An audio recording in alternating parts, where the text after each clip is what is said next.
Benvinguts a Des d'aquí, un migdia més. Avui aprofitarem les últimes hores de tardor per fer tertúlia de proximitat aquí a Olot Televisió. Des d'aquí, avui amb en Jaume Mir, benvingut, bon dia. Bon dia. I en Salvador Ros, benvingut, com estàs? Hola, bon dia.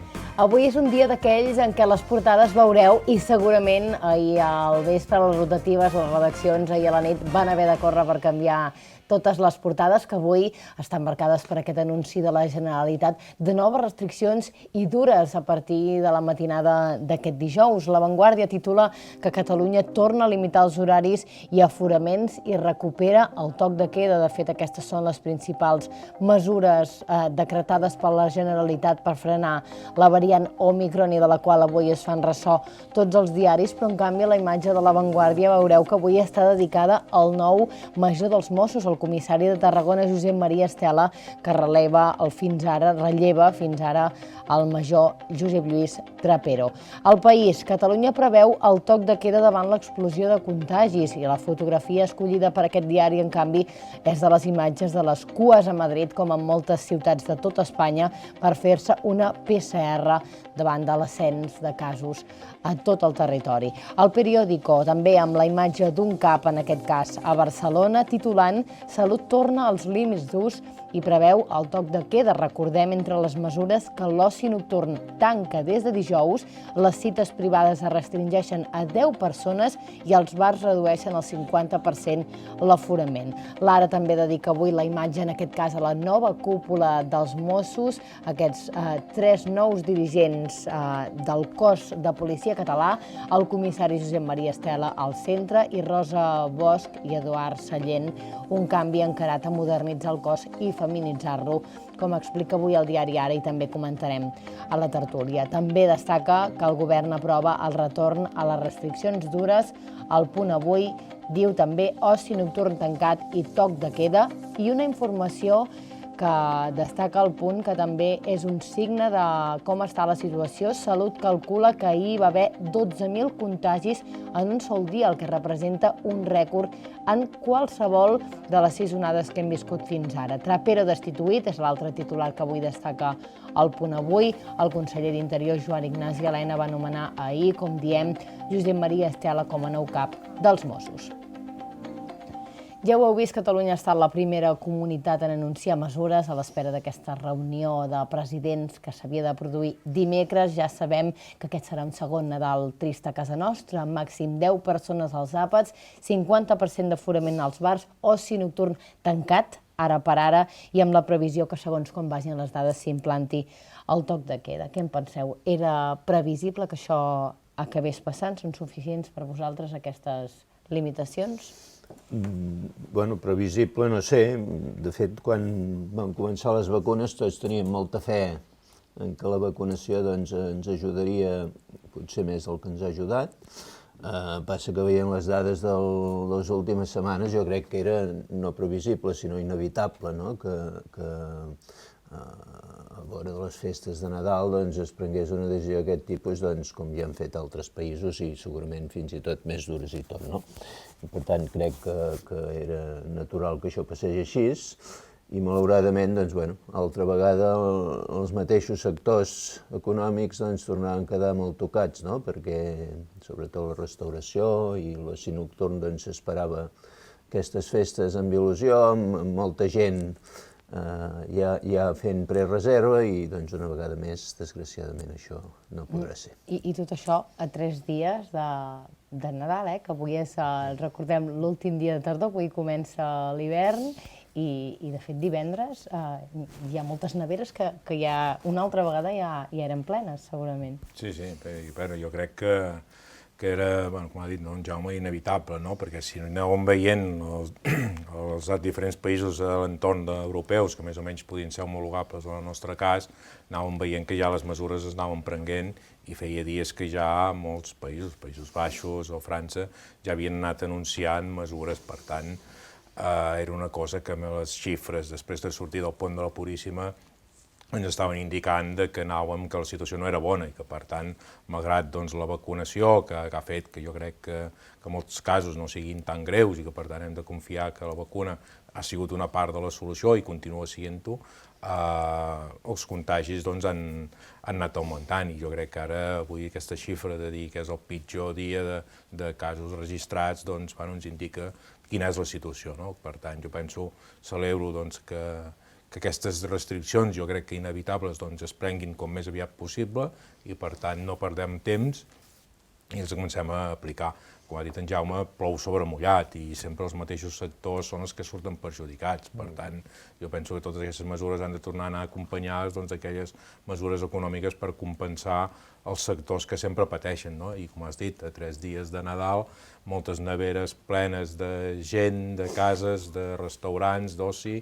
Per tant, tot això s'ha de trobar la manera, l'equilibri de compaginar salut i economia, que aquests 2 últims anys pràcticament és el que hem estat valorant.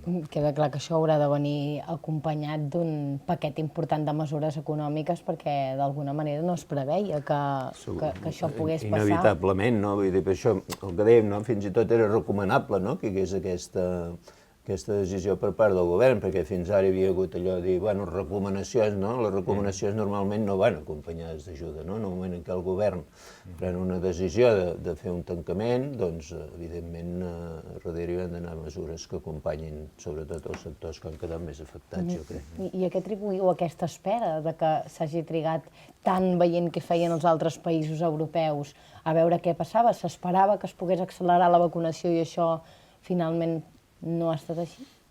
No sé, això els tècnics haurien de ser els que ens ho diguessin, no? No sé, jo penso que prendre aquestes decisions sempre són difícils. Vull dir que, a veure, tancar 15 dies o una setmana de Nadal o 3 dies, com s'ha fet finalment, doncs és una decisió que no agrada a ningú i és una decisió molt difícil de prendre. Però bueno, jo crec que arribat aquest moment i els increments desbocats, es feia l'anàlisi de dir com afectaria i com arribaria l'Omicron després del pont de la Puríssima. S'ha demostrat que jo crec que els més pessimistes han tingut raó i ha sigut desbocat. Sí, segurament potser anar una mica enrere d'aquests països que ja van prendre les mesures.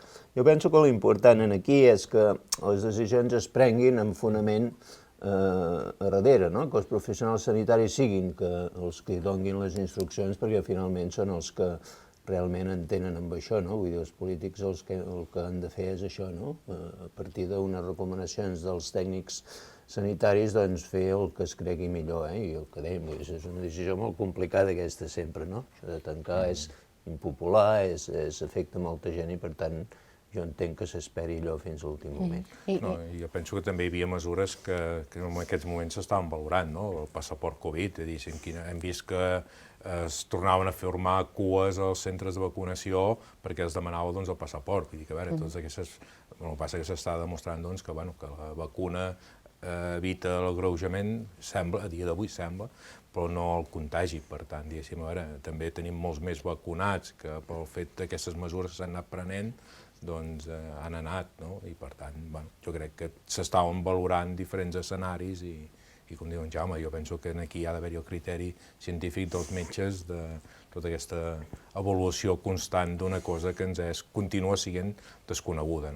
Ha sigut el seguiment precisament de les dades el que ha portat el govern a prendre aquestes mesures, però no sé si teniu la sensació que també es tornen a repetir o tornem a una situació que ens porta molt enrere pel que fa a les mesures. Tornem a parlar de toc de queda una altra vegada i, per exemple, es donen situacions ara com l'escassetat de testos d'antígens a la farmàcia. Sí que fa la sensació que estem uns quants mesos enrere. Sí, en mesures, però sobretot en situació de contagi. Vull dir, tornem a estar pitjor que el Nadal de l'any passat. Vull dir que això preocupa. Sí que és veritat que potser la vacuna ajuda a que no hi hagi tanta gravetat en els casos que es donen, però a nivell de contagi estem pitjor que fa un any enrere, i això sí que comença a ser preocupant, no?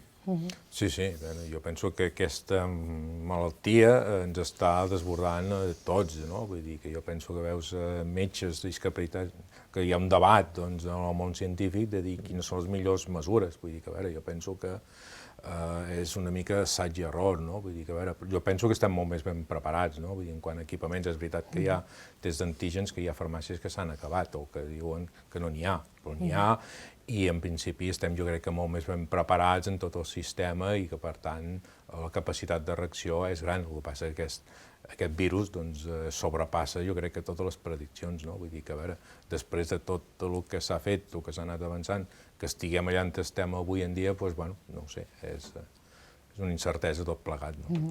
Com diem, a partir de dijous entraran ja algunes d'aquestes mesures, com ara el 50% d'aforament als bars, tancament de l'oci nocturn i, segons com vagi l'ascens de les dades, que es preveu que així sigui també el toc de queda. Si els jutges científics ho avalen, no? Perquè penso que hem de passar aquest filtre de la justícia, que a vegades no és el primer cop que hi ha mesures que tots semblarien que són de lògica, que hi ha un jutge que les tomba, no? Vull dir, a veure, és evident que aquestes mesures no agraden, i suposo que tots hi estarem d'acord, però si és el que en aquests moments és el que es recomana, és el que toca. No? Com dèiem, Catalunya ha estat la primera comunitat, en aquest cas, a fer el pas endavant de prendre mesures. Veurem dimecres doncs, què passa a nivell estatal després d'aquesta reunió de presidents.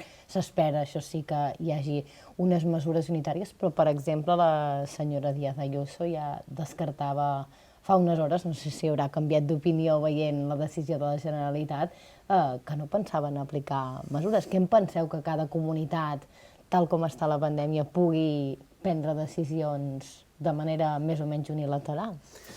Bueno, és complicat, no? A veure, és el tema aquell, no?, del poder de decisió de les comunitats enfront de la uniformitat de l'Estat, no? Jo crec que a nivell sanitari doncs hauria de ser tan uniforme com es pugui, no? Ja sabem que la senyora Ayuso va al seu rotllo, sempre hi ha anat, vull dir que en aquest sentit no sorprèn, no? Passa que també cal dir que, bueno, Madrid ha anat al seu rotllo, però tampoc està molt lluny d'on estem la resta de comunitats, no? I al final dius, bueno, s'ha de trobar aquest equilibri, no?, de mesures, economia, no?, que permeti, doncs, que la cosa pugui anar rotllant el màxim de bé possible. De fet, hi havia aquests missatges un temps enrere, no?, de que bé que estan a Madrid, que bé que ho fan a Madrid, i en canvi aquí a Catalunya, doncs, molt malament. Això tampoc hi ajuda, no? No, jo no hi ajuda, i jo penso que, a veure, que el dia que surtin les dades reals de l'afectació de Madrid, el que es va coneixent és que l'afectació a Madrid ha sigut molt més elevada en quant a nombre de morts que no pas a altres comunitats. Per tant, diguéssim, a veure, jo penso que la senyora Díaz Ayuso és una cosa una mica especial i, per tant, els madrilenys li han donat la confiança i, per tant, creuen que és la millor gestora, ells ho creuen, però crec que s'equivoquen en quant a... Jo penso que la preservació de la vida humana està per sobre de qualsevol altre interès i, per tant, permetre's, depèn de quines xifres de mortalitat, jo crec que no ens hauríem de permetre i, per tant, aquestes evidències haurien d'estar clares i quines són les dades d'afectació reals. En quant al fet que jo penso que la reunió de dimecres crec que arriba tard. Jo crec que arriba, ja veiem que algunes comunitats han començat o s'ha començat a prendre mesures, per tant, jo penso que davant de l'evidència es podria avançar d'aquesta reunió, però a partir d'aquí jo penso que la uniformitat en totes les comunitats penso que tampoc és bona, però sí que mesures concretes de recolzament, perquè a Catalunya mateix, a dintre de Catalunya mateix, tenim espais molt diferenciats. Avui hi ha una mica també la sensació que només hi ha pandèmia i només hi ha mesures a Catalunya, no? Sí. I en canvi cada territori també és diferent. És el que la gent sempre entén, no? Vull dir, o que no acaba d'entendre, no? De dir, depèn de quines zones de l'àrea metropolitana de Barcelona amb unes afluències de gent i en canvi els que tenim la sort i el privilegi de viure en zones on l'aire lliure el tenim accessible, depèn de quines mesures, no els acabem d'entendre. Per tant, aquest equilibri entre territoris, que el virus no entén de fronteres, això ho sabem tots, però que diguéssim que no afecta el mateix a l'aire lliure, que en llocs, en blocs de pisos on hi viu la meitat dels municipis de la nostra comarca, doncs és difícil. Sí, les decisions com més en proximitat no es pots prendre, millor són, no? En aquest sentit, passa que al final has de prendre una unitat de territori i a partir d'aquí, doncs, tirar endavant. Jo crec que la majoria de comunitats iran a la mateixa línia, perquè si estem en la situació semblant, no crec que hi hagi moltes diferències, a part de Madrid, que van al seu aire, no? De fet, en les últimes hores també hi ha hagut preocupació a les escoles, fins i tot el sindicat majoritari USTEC demanava avançar el tancament de les escoles abans de Nadal, perquè és veritat que aquests últims dies estan molt encarats a fer activitats en grup, etcètera, que poden agreujar encara més la situació de confinament de molts centres. Pares també que no han portat els seus nens aquests últims dies a les escoles, perquè de fet els centres educatius han estat aquesta última onada un dels punts on hi ha hagut més incidència. Què en penseu d'aquesta qüestió? Falten, crec que, 2 dies per acabar el curs. Es podria haver acabat abans? Jo crec que les escoles ha de ser l'últim lloc on posem restriccions, perquè ja vam veure en l'inici de la pandèmia tot aquell procés que hi va haver de confinament dels nens a casa i tot plegat, va ser bastant un desastre. A més, és un col·lectiu que en principi la pandèmia els afecta relativament menys que la gent més gran, i jo crec que és molt necessari que vagin a l'escola, i per tant sempre que es pugui esgotar l'escolarització crec que és millor, i més en edats petites, no? En el primari i secundari sobretot, a nivell universitari potser ja és una altra història, no? Però jo crec que està bé que acabem el curs. Estic totalment d'acord, jo penso que l'escola hauria de ser un dels últims reductes on apliquem les mesures. Per tant, diguéssim, si a l'escola tots som coneixedors de la realitat i que hi ha moltes classes confinades, sobretot dels nens on no estan vacunats. Per tant, ara també els instituts, per tant, si és contacte directe també has de fer el confinament. Però, diguéssim, jo penso que és allà per la repercussió que té, diguéssim, si tanquem les escoles, la mainada on els deixem, i no vull dir que això sigui un lloc per guardar mainada, però sí que hem d'intentar evitar que l'escola sigui l'últim lloc. Jo penso que també el sentit comú és el que dèiem, diguéssim, ja s'han anul·lat moltes de les activitats extraescolars o activitats que ja estaven programades de grup, doncs hem anat veient i rebent whatsapps de dir, ostres, aquesta activitat s'ha anul·lat, no? Per tant, davant de l'evidència, ja s'han pres unes mesures voluntàries, no? Però jo penso que fer aquest tancament dràstic, de tancar les escoles, penso que no... No, i a més jo crec que el protocol que s'ha establert ha funcionat, no? Allò de dir, si hi ha grups afectats, confinar el grup bombolla, etcètera, no? I per tant, si això funciona, jo crec que la resta pot continuar. Deixeu-me que es pregunti també per una altra qüestió relacionada amb les escoles, però que marxa de tota la qüestió de la pandèmia. Ahir veiem com 3 centres de les comarques gironines es declaraven insubmisos a l'aplicació de la sentència del 25% de castellà a les aules, aquesta sentència del Tribunal Suprem, que de moment no els afecta, però aquests 3 centres han fet el pas endavant de declarar-se insubmisos davant la possibilitat que això pugui fer tacadol en altres centres educatius, com pot ser el cas de Canet. Què en penseu? Aquesta podria ser una línia d'acció davant d'aquest conflicte del català a les aules? Bé, és una situació complexa, diguéssim. Tornem a estar a la judicialització de tot, no? Som un país extremadament, els últims anys, judicialitzat en molts fronts, no? Jo crec que aquesta immersió lingüística, que ha sigut una bandera bandera de país, jo penso que no ens podem permetre el luxe de trencar-la i que la perdem. Iniciatives com aquestes d'aquests instituts, bé, jo crec que entren dintre una lògica de reivindicativa i de preservació, amb la finalitat de preservar el model. Per tant, jo penso que aquí poden sumar-s'hi molts instituts, i seria bo que molts instituts s'hi sumessin, però veurem quan arribi realment una sentència en aquests instituts com s'hi pot fer front, no? Jo penso que aquí les diferents mesures han d'anar totes encaminades a que el que no ha estat un problema de llengua als instituts i a l'ensenyament, doncs això es preservi, i per tant hem de trobar tots la fórmula de que el conflicte lingüístic, o moltes vegades fiquem la comparació amb l'Ulster, de dir dues comunitats. Jo crec que a Catalunya durant molts anys s'ha trencat aquesta voluntat de que per raons de llengua classifiquem la gent. Per tant, això ho hem de preservar-ho de totes, i per tant totes aquestes polèmiques artificials que es margina el castellà o que es posen pedres a les motxilles, això la veritat no ajuden a la convivència, i això sí que és que van encaminades a trencar aquesta societat, que jo penso que no hauria de ser. Per tant, benvingudes aquestes iniciatives, jo penso que estan dintre d'aquest model de dir, escolta'm, volem protestar, protestem activament, per tant, doncs endavant. Això és un debat que necessitem 3 o 4 programes per parlar-ne. Tenim els últims minuts de la primera part. Com a mesura reivindicativa totes són benvingudes, passa que a nivell pràctic jo crec que la insubmissió no ha de ser una eina efectiva, no? En aquest sentit. Jo crec que el que s'ha de fer aquí és treballar en blindar aquest model que tenim que ens ha funcionat molt bé durant tants anys, intentar que la justícia no tingui esqueixos o racons on acollir-se perquè ho tinguem blindat i això ens funcioni. Crec que totes les forces polítiques estem d'acord, menys una o dues, i per tant ens ha funcionat molts anys i ha continuat funcionant.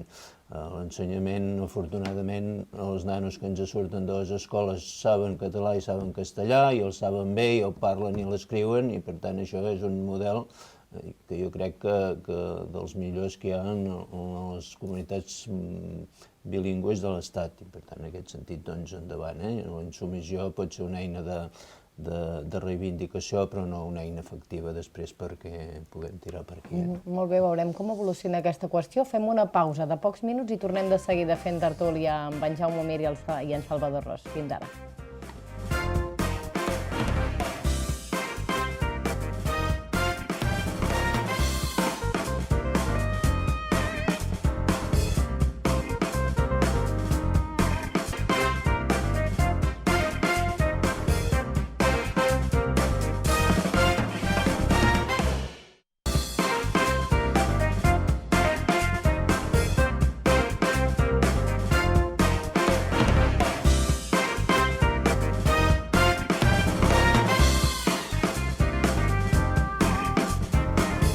Continuem des d'aquí avui analitzant l'actualitat amb en Jaume Mir i en Salvador Ros, que ens acompanyen en l'última tertúlia de la tardor, les últimes hores de la tardor, les aprofitarem per comentar. Avui, per exemple, també és notícia que el Departament d'Interior fa canvis a la cúpula dels Mossos, els va anunciar ahir el conseller d'Interior, Joan Ignasi Elena, aquests canvis que deixen fora una figura icònica com el major Trapero, que Junts va restituir després que el 155 el deixés fora del càrrec a l'octubre del 2017. De fet, des que Esquerra agafa la conselleria, miro cap aquí, Salvador, hi havia la idea de que Trapero seria substituït, però això no ha passat fins ara. Per què penseu que ara en aquest últim recte final de l'any s'anuncien aquests canvis? Bé, jo crec que, com bé has dit, era una notícia que en molts cercles corria, no? Era un secret a veus que la destitució o el relleu del major Trapero seria una realitat, no? Per tant, ahir jo crec que va sorprendre potser el moment, però no la notícia, perquè ja era en cercles, ahir sentia alguna tertúlia, alguns mitjans, periodistes que havien seguit o que segueixen tota l'actualitat del Departament d'Interior, sobretot, deien que ja era una cosa que tothom donava per descomptat, no? Jo entenc que quan un conseller agafa les regnes d'un departament s'ha d'envoltar de gent de la seva confiança i sobretot si vol intentar aplicar noves mesures. Jo crec que estarem d'acord en que el Departament d'Interior, sobretot el cos dels Mossos d'Esquadra, després d'uns anys de la seva creació, consolidació, ara calien nous reptes, i calien nous reptes, com era de dir, rejuvenir un cos en què molts dels Mossos d'Esquadra els propers 4 o 5 anys ens trobarem amb una allau d'agents que s'hauran de jubilar. Fins ara passaven a la segona activitat. Ara, amb les mesures que s'han aprovat, que s'equiparen la jubilació als 60 anys, igual que alguns dels altres cossos de seguretat, no com la Guàrdia Civil, que es poden jubilar amb pensos a 55, per tant, això accelerarà que s'hagin de fer uns relleus al cos. Per tant, jo penso que aquí, dintre d'aquestes dinàmiques d'afrontar aquests nous reptes, s'havien d'afrontar, o el conseller ha considerat que s'havien d'afrontar amb persones noves que tinguin aquesta renovada il·lusió de fer-ho. Jo penso que aquí s'ha de reconèixer el major Trapero tota la feina que ha fet. Jo penso que ha sigut un referent pels Mossos i pel país, no? Diguéssim, ha entomat reptes, cal no oblidar els atemptats de la Rambla de Barcelona, que jo penso que el major Trapero va demostrar que el cos dels Mossos d'Esquadra era un cos homologable a la gran majoria de policies de l'Estat, d'Europa. Però aquí hi ha diferents reptes. Hi ha la comissió al Parlament en què es debatrà el nou model policial, per tant hi ha diferents reptes dintre del cos que el conseller ha considerat que potser amb persones noves es podien afrontar amb més garanties. Després en parlarem d'aquests reptes, Jaume, clarament un relleu polític, i ahir sentíem els líders del PSC que no els hi ha agradat. Diuen que no és un bon moment per fer canvis als Mossos. Bueno, primer, ho diu en Salvador, no era previsible perquè ja ho havien comentat, que hi hauria aquest relleu.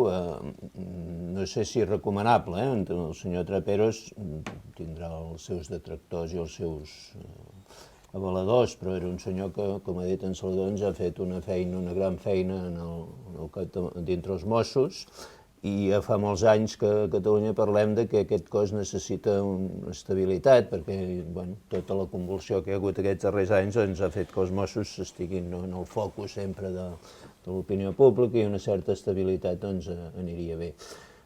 Malauradament, jo crec que moltes vegades, no de manera encertada, els canvis polítics comporten canvis en professionals de diferents sectors, i que això no sempre potser hauria de ser així, perquè si els professionals funcionen bé, jo crec que els canvis polítics no haurien de representar sempre aquest canvi. En aquest sentit, suposo que el PSC va fer aquestes declaracions.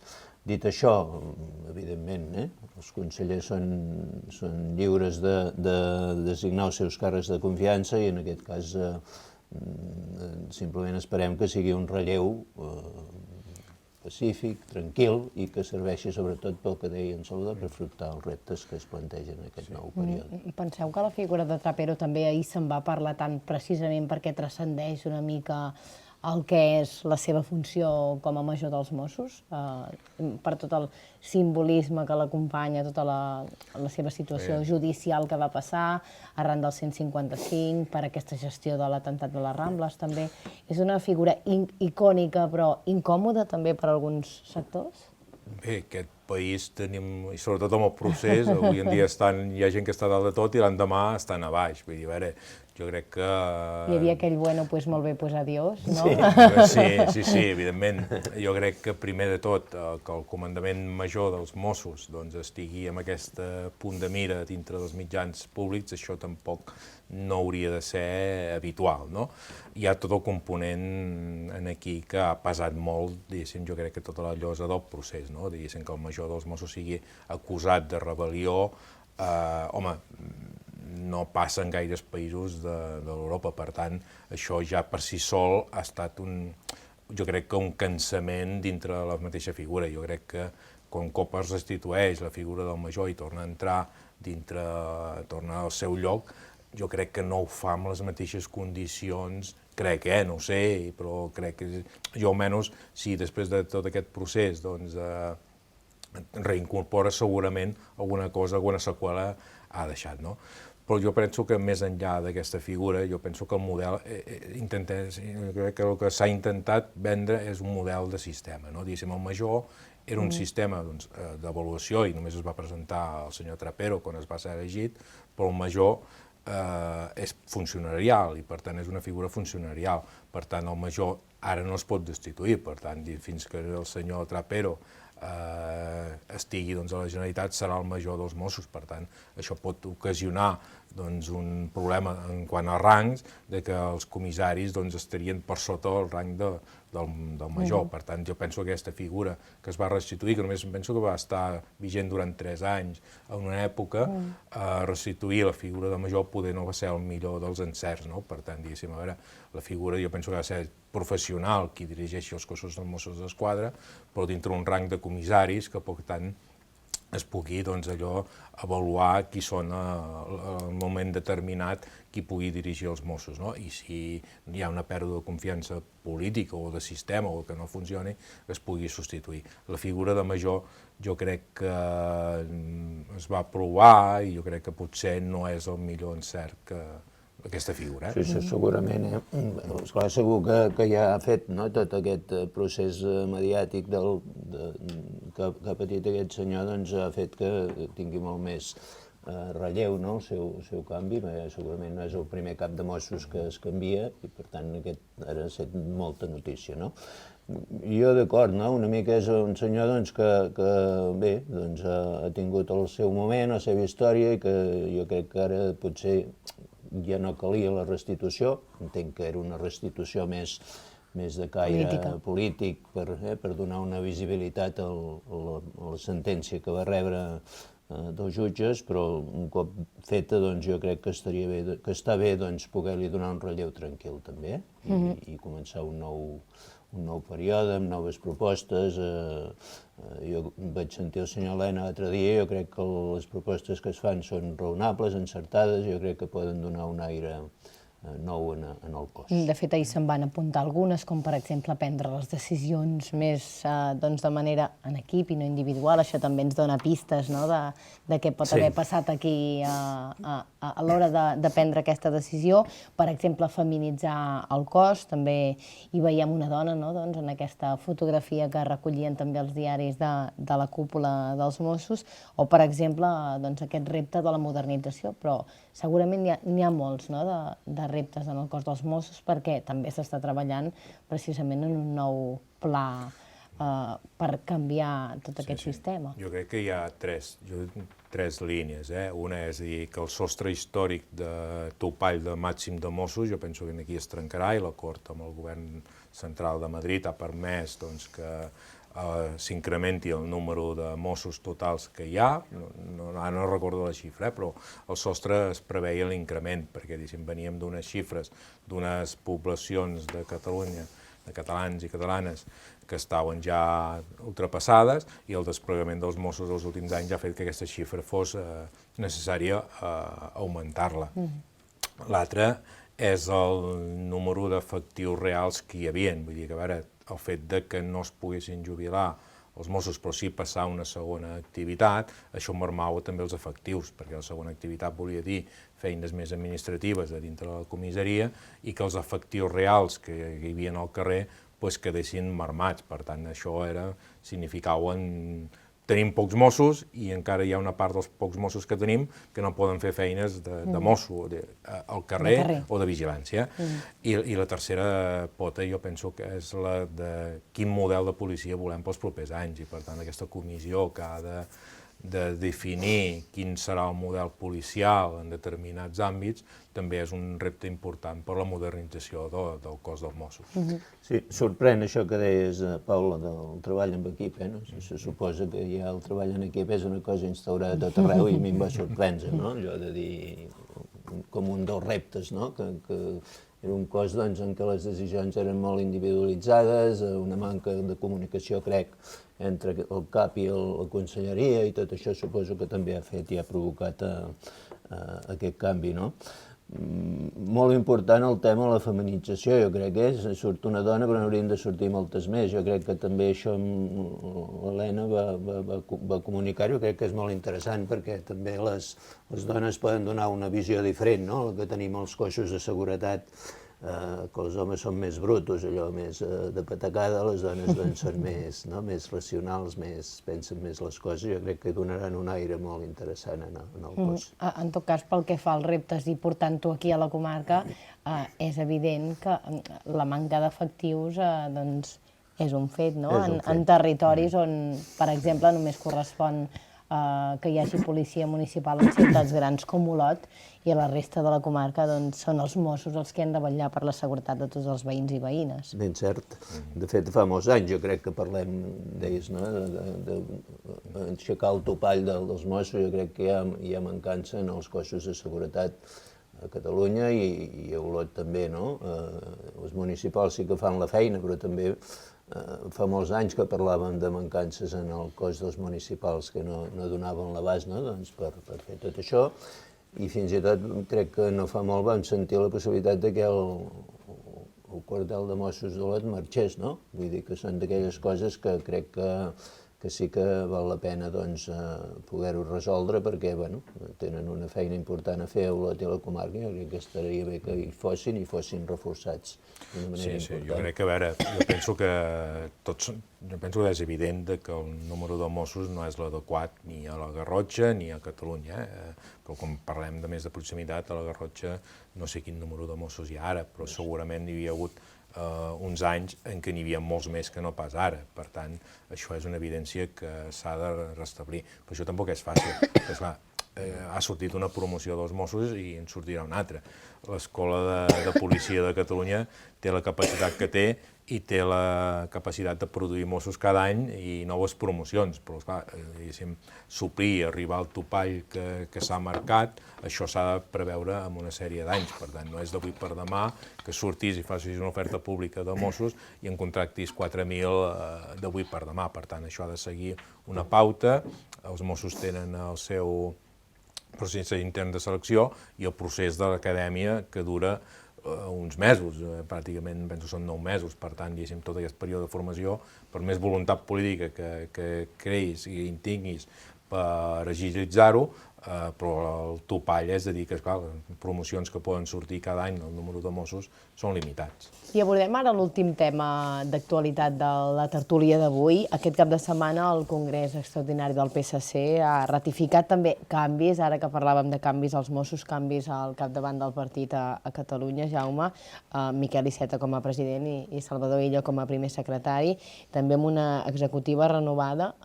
No sé si has pogut mirar una mica els noms que hi ha en aquesta executiva, sense cap garrotxí, però molt municipalista també, no? Pel que diuen les informacions. Bé, jo no he estat en el procés, però sí que he seguit una mica.